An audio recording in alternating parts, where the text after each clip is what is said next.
오늘도 값없이 베풀어 주시는 주님의 끝없는 은혜를 누리며 승리하는 꿈밀의 모든 분들이 되기를 소망합니다. 어젯밤부터 목이 간질간질하더니 그냥 목감기가 와서 아프거나 그렇진 않은데 소리만 좀 잘 안 나와요. 좀 이해하고 들으시길 바랍니다. 당시 이스라엘은 로마의 식민지였습니다. 로마의 지배를 받고 있었는데 그래도 로마의 정책상 각 지역에 자치권을 많이 부여해 줬어요. 이스라엘에도 산헤드린이라고 하는 의회가 있었는데 이스라엘 땅에서 일어나는 유대인들 사이에서 일어난 많은 일들을 그들이 이제 관리를 했었죠. 그런데 사형에 대한 것만큼은 그들이 결정할 수가 없었어요. 로마로부터 파견된 총독이 결정을 해줘야 했던 겁니다. 겟세마네에서 체포된 예수님은요, 산헤드린 의장이었던 이 대제사장 가야바에게 이송되었습니다. 근데 이미 판을 다 짜놨어요. 그러니까 예수님을 신성모독, 또 안식일법 위반 등 종교법을 위반한 걸로 사형으로 넘기려고 준비를 다 하고 있었던 거죠.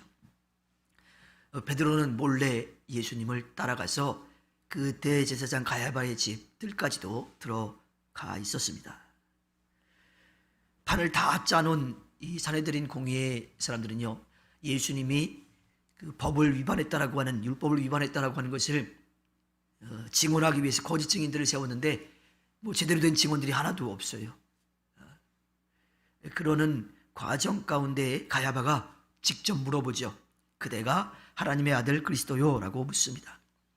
예수님은 그의 질문에 당신이 말하였소 하고 대답하십니다. 자, 예수님의 이 대답은요, 맞기도 하고 또 좀 틀리기도 한 그러한 대답이에요. 이어서 예수님이 말씀하시죠. 이제로부터 당신들은 인자가 권능의 보좌 오른쪽에 앉아 있는 것과 하늘 구름을 타고 오는 것을 보게 될 것이오라고 말씀하십니다. 가야바는 지금 살아가고 있는 로마의 지배를 받고 있는 그 이스라엘이라고 하는 나라가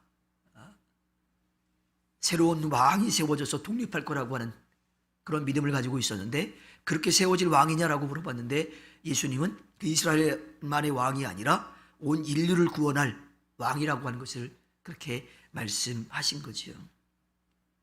그런데 가야바는 예수님의 이 대답을 드디어 신성모독으로 그렇게 받아들입니다. 그래서 온 의회는 가야바의 해석에 동조해서 사형하기로 결정하죠. 사형수로 결정이 되자 모여있던 그 공의의 사람들이요, 예수님을 조롱하고 때리기 시작합니다. 그 전까지는 조심스러웠는데 사형수로 결정되자마자 예수님을 조롱하고 때리기 시작했던 거지. 자, 그 광경을 멀리서 베드로가 다 보고 있었어요. 하녀들 틈에서 그 종들 사이에서 불을 쬐면서 힐끗힐끗 예수님의 재판이 어떻게 되고 있는지를 보고 있었습니다. 그런데 베드로 곁에 한 하녀가 다가와서 베드로가 누군지를 이야기하는 거죠. 베드로는 아니라고 이야기합니다. 그리고 여차하면 문 밖으로 도망가려고 문 쪽으로 갔어요. 그때 갔더니 또 다른 하녀가 당신 예수와 함께 있던 사람 아니냐라고 물으니까 또 아니라고 했어요.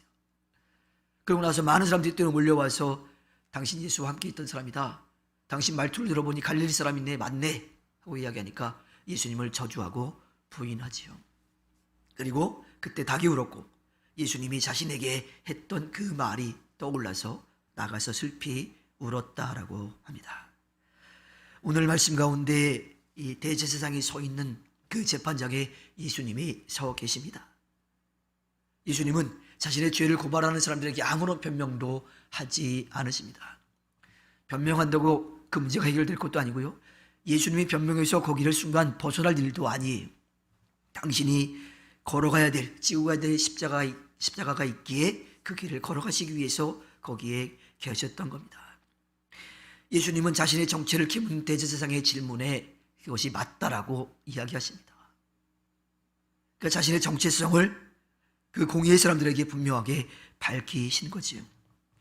메시아로서 십자가에서의 죽음을 통해 자신에게 주어진 사명을 완성해야 될 거라고 하는 것을 분명하게 밝히십니다. 반면 재판장 저 아래에는 베드로가 있어요. 베드로는 예수님과 함께 나눴던 이야기, 예수님이 이제 붙잡혀가서 죽음을 맞이하게 될 거다라고 했을 때에 절대로 예수님을 떠나지 않을 거다, 배신하지 않을 거다, 그렇게 놔두지 않을 거다라고 맹세했던 베드로. 예수님이 네가 그렇게 말하지만 닭이 울기 전에 닭이 3번 나를 부인할 거다라고 했던 그 말씀을, 그것이 맞지 않는다라고 하는 것을 보여주기 위해서 예수님을 끝까지 따라갔어요. 그런데 자기에게 위험이 닥쳐오자, 그것을 감지하자 순간적으로 살기 위해서 아니다, 나는 예수를 알지 못하고 그 예수를 부정하고 저주하고 말았지요. 예수님과 베드로의 이 행동과 말이 달랐던 이유가 뭘까요? 예수님은 자신이 해야 될 일이 무엇인지를 분명히 알았어요. 하나님이 자신을 보내신 이유를 알았습니다. 하나님을 믿고 의지하며 따랐던 거죠. 그런데 베드로는 예수님을 따라다니면서 하나님에 대해서 알았어요. 예수님의 가르침을 듣고 깨닫기도 했어요. 그런데 제대로 깨닫지 못했던 거예요. 나에게는 문제가 생기지 않을 거라고 생각했던 거죠. 그저 당장 눈앞에 있는 문제가 더 먼저가 되어 버렸던 겁니다. 예수님에게 있어서 하나님은 실제였고 하늘나라는 현실이었는데, 베드로에게 있어서는 하나님은 아직 멀리 계신 분이었고요, 하나님의 나라는 아직 다가오지 않았던 겁니다. 그 차이로 가야 될 길을 끝까지 가신 것과 또 가지 못하고 순간 부인하며 떠난 그 결과를 낳게 되었던 거지요. 우리의 삶이 어때야 될까요? 물론 베드로처럼 흔들리지 않을 거라고 하는 장담을 할 수 없어요. 그런 순간들이 다가올 수도 있습니다. 다만 우리가 기억해야 될 것은 그 가운데에서도 하나님은 여전히 우리와 함께하게 계시고 우리를 도우시고 계시다라고 하는 겁니다. 그렇게 우리가 순간 넘어질 때에, 회개하고 돌이킬 때에 주님은 우리를 다시 받아주십니다. 주님께서 허락해 주신 오늘 하루를 살아갈 때에 세상의 이 상황과 형편 때문에 흔들리지 않는 그런 온전한 믿음을 가지고 담대하게 나아가 주님께 기쁨을 드리는 꿈미래 모든 분들이 되기를 주님의 이름으로 부탁드립니다. 기도하겠습니다.